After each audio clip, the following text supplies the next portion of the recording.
家好，我係蔡少，今集同大家介紹下喺消防處點樣註冊成為消防裝置承辦商嘅第二級啦。咁第二級係一個公司牌照啦，咁考到之後咧就係可以從事甲同埋乙呢兩個類型嘅消防工程啦。消防二級咧係需要進行一個面試啦，咁所以甲同乙呢個句子咧，大家要背得好清楚咁樣話翻俾考官聽咧，你先係可以通過到消防面試嘅。咁我哋落啲咧就會見到一個圖表咧，就更加清楚你考到之後可以從事邊啲嘅消防裝置嘅系統啦。咁若果你考埋一級嘅話咧，咁我可以從事更加多嘅消防系統啦。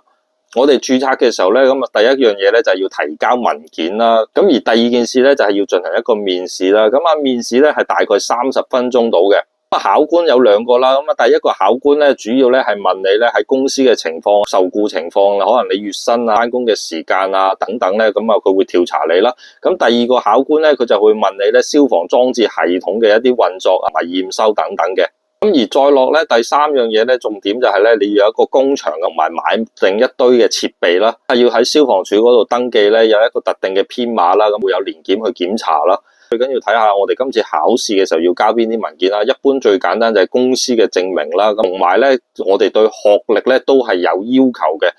有兩個嘅人物咧，係要有牌照啦。第一個咧就係持牌水喉匠啦，第二個咧就係要電機工程嘅文憑或者高級文憑，即係 QF3 或者 QF4嘅程度嘅，即係我哋俗稱嘅中專同大專度啦。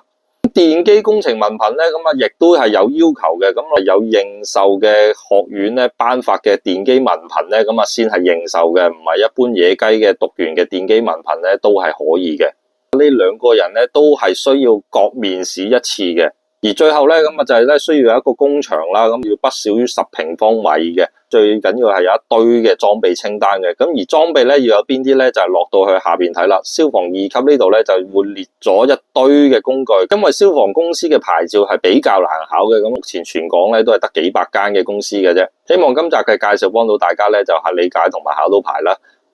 拜拜。